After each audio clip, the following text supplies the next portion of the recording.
primeiro palestrante é o Ricardo Gravina Condé. Ele é gerente setorial de projetos de modificações da Petrobras, né?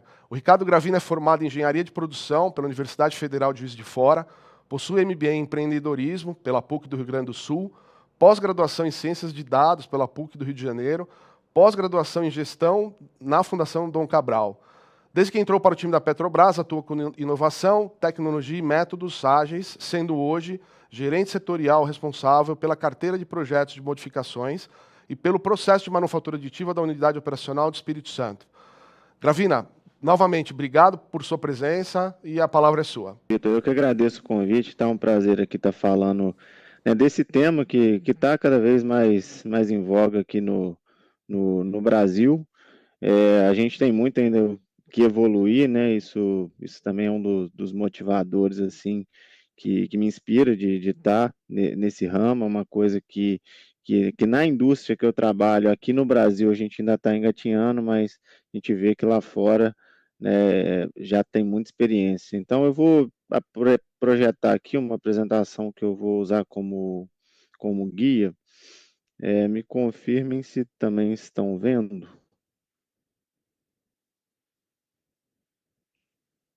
Ah, beleza. Então, gente, vou falar um pouquinho da nossa experiência, tá? Daqui da unidade do Espírito Santo. Aqui é a unidade, né? O Vitor me apresentou bem. Hoje eu estou à frente de uma gerência de projetos de modificação.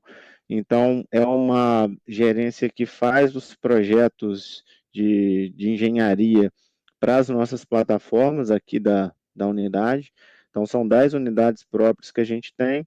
E a gente faz projetos de tudo quanto é tipo, né? Desde projetos simples, de alguma modificação, alguma gestão de mudança que é feita a bordo, até projetos complexos de alteração dos tanques, ou dos casarios, ou de tubulação, tudo acaba passando aqui pela gerência, então uma gerência grande. E um dos setores que a gente incorporou foi o de manufatura aditiva, justamente por envolver, né, é uma mudança, pode ser de projeto ou não, pode ser uma mudança simples ou mais complexa, mas a gente optou por né, encaixar dentro dessa gerência de projeto. Tá, então eu vou falar um pouco, né, desses suprimentos de peças a um custo baixo, alta customização, e principalmente para a gente aqui o que faz muita diferença é a rápida disponibilidade. Quando a gente fala de produção contínua, né, isso daqui é muito valioso. Então, contando um pouquinho da nossa jornada aqui no Espírito Santo, começou lá na época da pandemia, tá, com um piloto na plataforma P58. Ali foi um investimento que a gente estava conhecendo, né, a tecnologia, foi ali um aprendizado tanto da máquina, quando também assim, as primeiras peças que foram impressas, e a gente já conseguiu ter um resultado assim, muito satisfatório, né, em algumas peças simples que a gente aplicava. Vou falar um pouquinho mais para frente, né, de alguns cases de sucesso, mas assim, aqui a gente já viu ali que tinha um potencial muito grande para resolver problemas de bordo, né, do time de operação. Então, aquilo ali chamou atenção. E nessa época eu estava à frente da coordenação de transformação digital, inovação aqui da unidade, e a gente formatou o que a gente chamou de projeto Impressiona. Né? O que foi esse projeto? Foi para transformar uma iniciativa que estava ali com alguns entusiastas num projeto, que aquilo ali de fato gerasse valor, né? Porque tecnologia por tecnologia, se ela não for encaixada ali num processo futuramente, ela acaba se perdendo. Então, aqui o nosso objetivo com esse projeto era gerar essa infraestrutura, pegar esse patrocínio do comitê de gestão da unidade para poder formatar o que a gente chamou de Lab 3D. Então, esse na foto aí é uma foto da primeira versão dele. Foi um investimento assim, eu gostava de brincar, né, que era um laboratório mínimo viável. Então a gente tinha ali algumas máquinas assim mais baratas, máquinas que a gente ainda estava numa fase de teste, né? A gente ainda estava mostrando valor ainda que isso poderia gerar e, né, principalmente, a gente começar a estabelecer ali um fluxo, um processo, para que isso aí pudesse ser escalado. Tá? Então a gente seguiu assim os ritos de uma startup, né? Como é pensar grande, começar pequeno, escalar rápido, crescer rápido. Então esse que foi o nosso objetivo. Isso foi em 2022 que a gente inaugurou essa primeira versão do laboratório e, né, desde então a gente está numa crescente ali de estabelecer processo e cultura. Então a gente criou, né, um catálogo digital e hoje a gente, depois dessa inauguração, é, membros da companhia toda acabam visitando o laboratório, né? Na última semana, inclusive, a nossa diretora visitou, e logo depois que inaugurou, teve muitas visitas de outros gerentes executivos, gerentes gerais, até diretor, presidente chegou aí, enfim, teve muitas visitas nesse nosso laboratório, que a gente conseguiu, assim, de fato, dar o tom, né, do que estava na mesa, assim, o que é a manufatura aditiva. E hoje a gente está com essa abrangência na diretoria de exploração e produção, né, de toda a Petrobras, num programa corporativo, né, que eu mesmo estou coordenando, né, esse programa de manufatura aditiva polimérica, também tem um ramo da metálica, mas assim, a gente conseguiu de fato mostrar o valor. E como que a gente fez isso, né? Vocês vão ver aqui no próximo slide, mas já adiantando, palavras do nosso próprio centro de pesquisa, de um entusiasta lá, de um gerente que patrocina muito. O que a gente conseguiu fazer foi mostrar que aplicações simples, que não envolviam ali, né, um risco de aplicação, mas que geravam um valor absurdo. E quando a gente muda ali, começa a dar ciência para quem está a bordo, para quem vai levantar a demanda, vai trazer o problema, a gente começa a gerar engrenagem, né? Porque tudo parte da demanda. Não dá para a gente ficar criando, vendendo solução para tentar achar o problema. Então, essa que foi a sacada, a gente começou a mudar a cultura de quem poderia demandar, e aí sim, né, virou a chavinha, isso aí foi crescendo, e aí com os cases de sucesso, né, fica mais fácil da gente fazer ali a escalada. Então, assim, 3 cases de valor muito rápido aqui. Esse aqui foi um que a gente usou até para patrocinar o laboratório. A gente tinha muitos problemas com essa tampa da botoeira. É um case muito simples, mas que, assim, é caótico, pessoal, quando uma botoeira de emergência é acionada a bordo, né? Tá todos isolados no meio do mar, numa plataforma. Então, assim, quando isso aqui é acionado, todos têm que ir ali com segurança para uma área de encontro.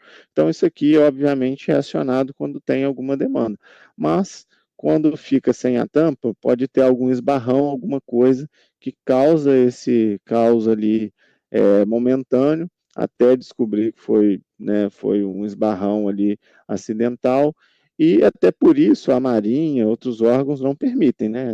Essa botoeira ela não pode ficar sem a tampa. Mas acontece que quebrava a tampa e a gente precisava comprar a botoeira nova toda, que é um item importado e por isso o lead time ali de 7, 8 meses, né, para poder chegar, né? Então, quando a gente começou a imprimir isso aqui, a gente erradicou o problema, porque para imprimir uma tampinha dessa é 1 hora, é um material simples, a gente não mexe com propriedade intelectual, a gente não coloca em risco nenhum tipo de contenção ali, de perda de contenção da unidade, e resolveu, né? Catalogou isso aqui, para imprimir isso daqui, a gente consegue, né, muito rápido instalar. Isso serviu assim para todas as unidades, foi uma abrangência muito rápida, porque era um problema assim, né, latente mesmo, assim, e que vinha acontecendo, né? Então isso aqui foi um case simples, igual eu falei, mas que mudou assim a ótica como o time de bordo via isso. Falei, cara, isso aqui eu resolvo o meu problema. Então, espera aí que eu tenho outros tipos de demanda. E aí começou, né? Esse gabarito aqui de inspeção de grades e pisos também foi uma sacada do time de bordo. Então, inovação gerando inovação, né? Porque a gente precisava fazer a inspeção com 3 medidas e o time de bordo fazia isso com paquímetro. Aí vocês imaginam andar nos pisos da plataforma toda, com paquímetro na mão, com luva, com todo o EPI, com óculos, com capacete, e ficar levantando e abaixando para poder colocar nas medidas certas, né?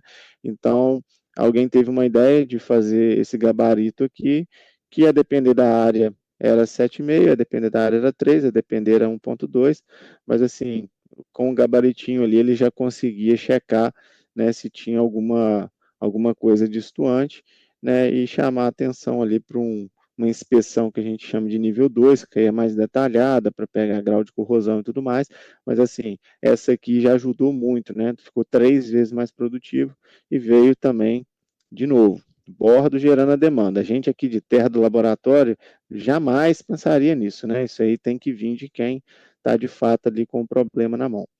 E esse aqui é um difusor do ar-condicionado, problema de mais de 10 anos, de uma das nossas plataformas mais antigas, que não tinha nem o fabricante mais do ar, a gente não conseguia resolver.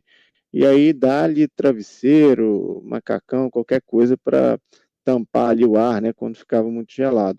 E aí um dos integrantes do nosso projeto aqui, né, fez esse projeto não foi com base em algum existente, foi feito do zero, todo articulado, né, todo feito ali em 3D, né, e aqui uma fotinha depois dele instalado. A gente também imprimiu outros 2 ou 3 desses para essa mesma plataforma depois, porque de fato assim foi uma solução, né, inovadora ali que a gente está falando aqui de bem-estar. Então eu falei aqui de rapidez, eu falei aqui de inovação, falei aqui de resolução assim, de bem-estar a bordo, né, e tem vários outros, tá? Trouxe mais 2 aqui para fechar a questão dos cases, mas ventoinha para motor elétrico, né, que a gente vê a diferença do tempo de fornecimento e do custo de impressão, mas assim, o custo de impressão nem é tão impactante igual o tempo de fornecimento, porque pode de fato parar, né, um equipamento e de alguma forma impactar ali na integridade da plataforma ou até mesmo na produção.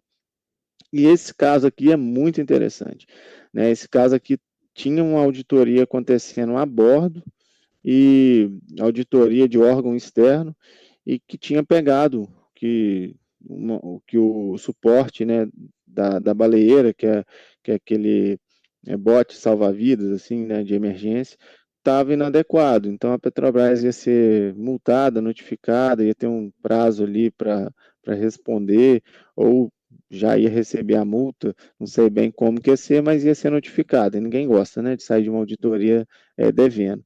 Era uma auditoria de 2 dias a bordo, e no segundo dia, o time de bordo, né, conseguiu imprimir, né, esse suporte aqui, instalou e levou lá ao auditor. Então, assim, antes do auditor descer, a pendência estava quitada.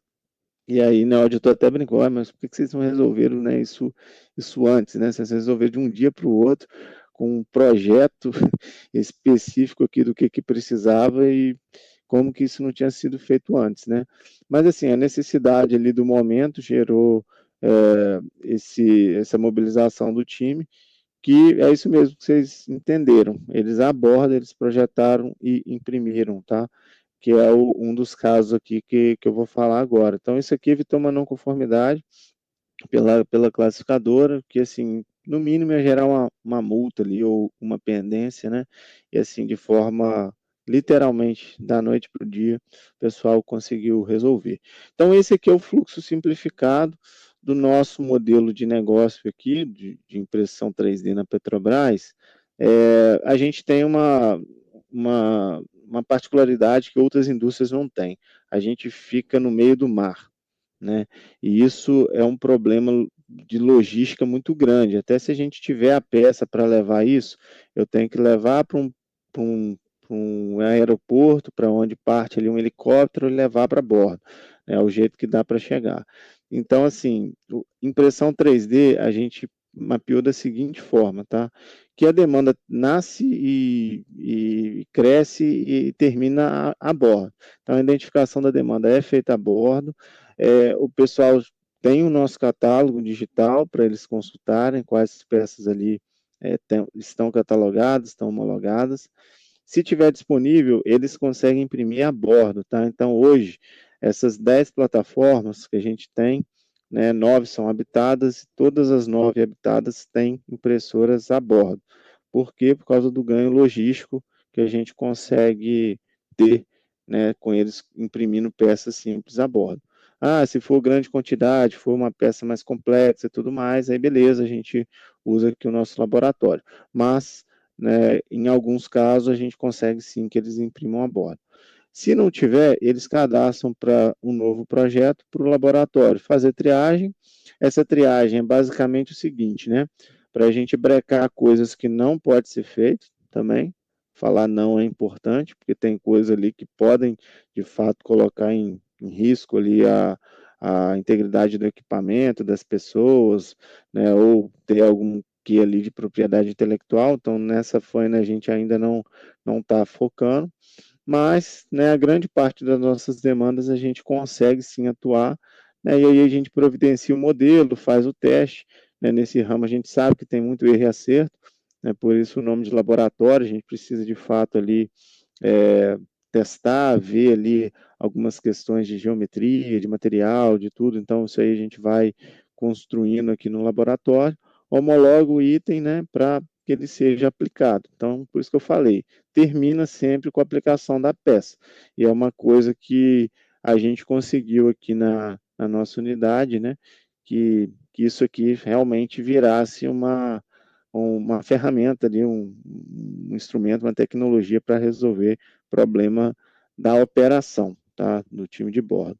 Então a gente fez um site que também foi um MVP que foi crescendo e até hoje a gente usa ele muito, né, que aqui tem o catálogo digital, que tem mais de 100 peças catalogadas, tem uma aba de treinamento para o pessoal fazer inscrição nas turmas que a gente tem uma central de ajuda, tem a solicitação de novo projeto e um monte de outra informação. Mas assim, o principal, catálogo digital e onde eles pedem, tá, uma nova demanda aqui para o laboratório. Aí tem os cases de sucesso, tem uma aba aqui para comentar também sobre impressão 3D, mas assim, é muito útil esse site porque ele é acionado, né, é acessado por toda a companhia. E aqui algumas considerações finais, né? Uma geração de valor muito grande que a gente vê, um potencial ainda maior. A gente começou, né, a desbravar, já está gerando muito valor. A gente está nessa fase de expansão do uso da tecnologia e aumento da maturidade também.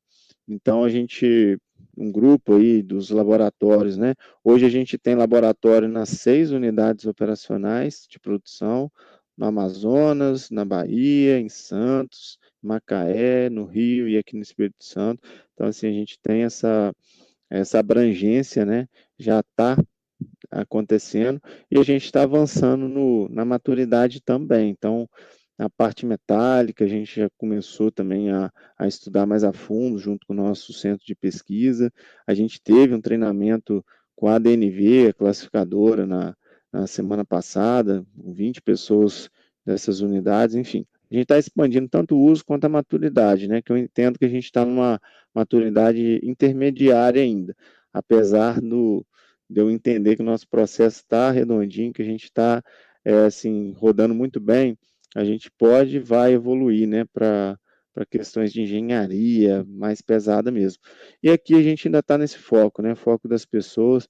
Nesse treinamento, o instrutor falou uma coisa, né, que me pegou assim, de uma forma simples, você tem três tipos de pessoas, né? Tem aquela que confia, então é peso 1, tem aquela que não conhece, que é 0, e tem aqui aquela que é detratora, que desconfia ali da tecnologia, que é o menos 1. Né? Hoje a gente não tem o menos 1, ou se tiver muito pouco, nem chega assim para a gente, mas a gente tem muito 0, né? Tem muita pessoa que nem conhece do potencial, então a gente está focando nisso, porque, de novo, a gente mexendo ali com as pessoas, a gente faz chegar mais demanda, a gente faz a engrenagem girar. É assim que a gente tem crescido, né? Mas hoje a gente também já tem muitos promotores, a gente tem bastante gente assim das próprias plataformas que já acionam a gente, tá? Então a gente está de fato crescendo, igual eu falei, numa escalada aí, eu diria que a gente está no intermediário, mas com patrocínio e com visão de chegar, né, num nível avançado de aplicação da tecnologia. Tá? Fecha aqui minha apresentação. Eu acho que agora eu passo para a Larissa, né, Vitor? Aí eu devolvo a palavra, tá?